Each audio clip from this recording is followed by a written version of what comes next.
Bagaimana untuk mengetahui bahwa channel kita itu sudah mulai berkembang? Teman-teman, berjumpa kembali dengan saya di Bianca Tutorial. Channel pemula, saling sharing, saling bertukar pengalaman, saling belajar bersama, dan akhirnya bisa sukses secara bersama-sama.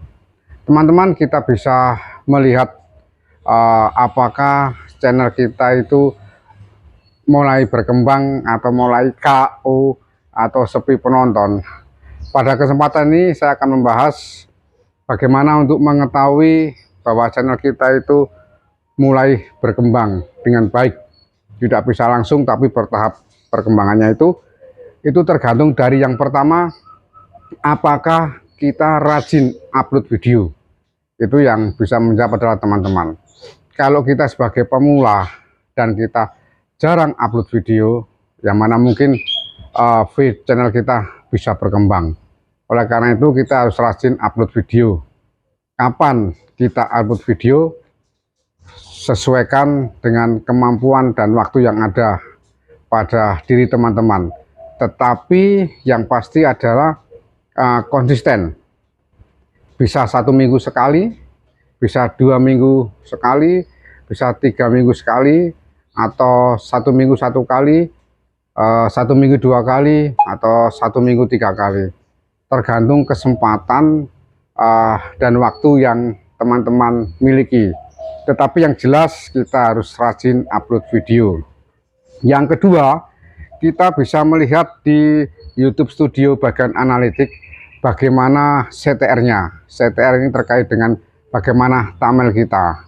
Kalau CTR-nya sekitar 40% ke atas atau 50% ke atas, oke, itu baik. Tapi kalau CTR-nya di bawah itu bahkan tidak ada persennya, itu berarti kita harus memperbaiki thumbnail kita yang ada.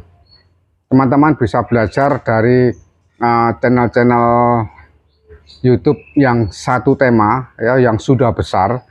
Bisa dilihat bagaimana penataan daripada thumbnail yang kira-kira bisa menarik. Bagaimana sisi backgroundnya, kalau teman-teman menampilkan fotonya itu harus seperti apa. Kemudian bagaimana variasi dari bentuk tulisan. Buatlah tulisan pada thumbnail itu yang mudah dibaca ya, yang mudah dibaca. Jangan pakai huruf yang ribet-ribet. Bervariasi seni sepertinya memang baik, tetapi untuk dibaca secara cepat itu kesulitan.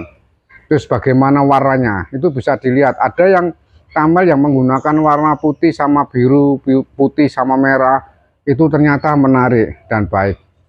Untuk melihat itu menarik atau tidak, teman-teman bisa belajar tadi dari thumbnail YouTube yang sudah sukses, yang sudah besar. Perbaiki thumbnail itu sehingga nanti ada peningkatan daripada CTR atau penonton yang klik dari thumbnail karena tertarik dengan thumbnail kita. Kemudian kita juga bisa melihat di YouTube Studio tentang bagaimana retensi penonton di video kita ya. Itu artinya bahwa video kita bermanfaat. Jadi kalau video kita disenangi oleh teman-teman, disenangi oleh penonton, itu berarti retensinya bagus. Atau video yang dilihat ulang ya, video yang dilihat ulang itu berarti penonton suka dengan video kita. Kalau penonton suka dengan video kita, logikanya berarti video kita itu sangat bermanfaat. Yang keempat, kita harus mau belajar. Seperti anak sekolah, dia bisa dari kelas 1, kelas 2, kelas 3, bahkan sampai kelas 6, itu ada proses yang namanya pembelajaran. Proses pembelajaran itu tidak akan mati. Proses pembelajaran itu akan berjalan terus. Dari tidak bisa menjadi bisa. Itulah proses pembelajaran. Oleh karena itu, kalau kita ingin menjadi seorang YouTuber yang sukses, kita harus mau belajar bagaimana cara membuat channel dari nol sampai sukses. Itu banyak sekali video-video pembelajaran tentang YouTube. Jadi kita sebagai konten kreator pemula, kita harus mau belajar. Begitu kita malas untuk belajar, saya yakin bahwa channel teman-teman sulit untuk berkembang. Kalau kita mau belajar dari pengalaman YouTuber besar yang satu channel misalkan, atau kalau untuk mencari perbandingan kita bisa melihat dari yang beda tema dengan punya kita, tidak masalah, namanya proses pembelajaran. Dari sana kita akan mendapatkan sesuatu ilmu yang baru yang bisa kemudian kita terapkan pada channel kita. Yang kelima adalah kreatif dan original. Buatlah sebuah video yang asli bikinan teman-teman sendiri, apalagi menampakkan wajah ya. Ada yang mungkin kurang yakin, kurang pede kalau menampilkan wajah. Kita harus berani untuk belajar. Saya di awal-awal berbicara di depan HP ya, dengan kita rekam, itu juga mengalami suatu kesulitan. Ada rasa malu sendiri ya, ada rasa malu.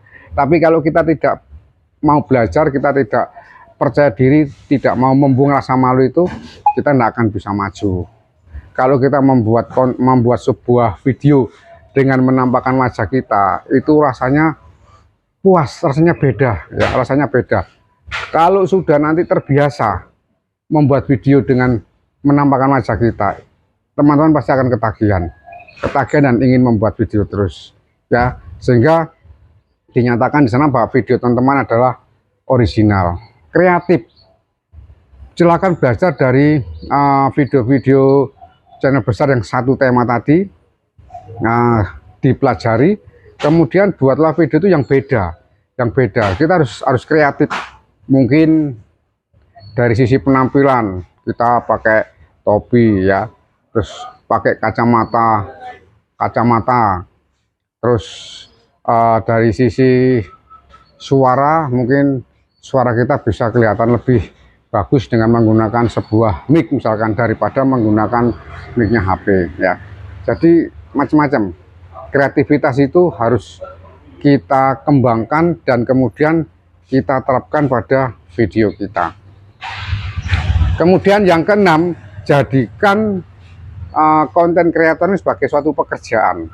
Kalau kita tidak suka dengan pekerjaan yang sudah kita terjuni, maka hasilnya tidak akan optimal. Kalau kita bekerja, asal bekerja, hasilnya pun juga tidak akan optimal. Sama, kita konten kreator, berarti kita bekerja ikut YouTube. Kita pegawainya YouTube untuk merintis dari nol sampai akhirnya menjadi berhasil. Itu diperlukan suatu pemikiran dan semangat yang luar biasa. Jadi teman-teman harus menyenangi terlebih dahulu bekerja sebagai konten kreator. Kalau itu sudah teman-teman merasa senang menjadi konten kreator, semangat atau kreativitas untuk belajar itu pasti akan muncul. Yang terakhir, kita harus menerapkan SEO sejak awal sebelum ada metode-metode baru yang diberikan oleh para konten kreator senior. SEO itu memang harus sudah teman-teman pahami.